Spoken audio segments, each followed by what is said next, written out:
Okay, again, 12 GMC Savanna, no start, security issue, no power with the ignition on, no power coming to the ignition switch or to the immobilizer. If I put power there, right there, okay, if I put power there,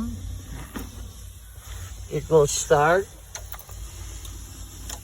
Let's try. Yep.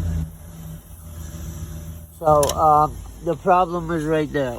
All that wiring got corroded, and it's gonna pull. We're gonna pull the cover, the map, and the fuse box to get it all sorted out. All right. Thank you.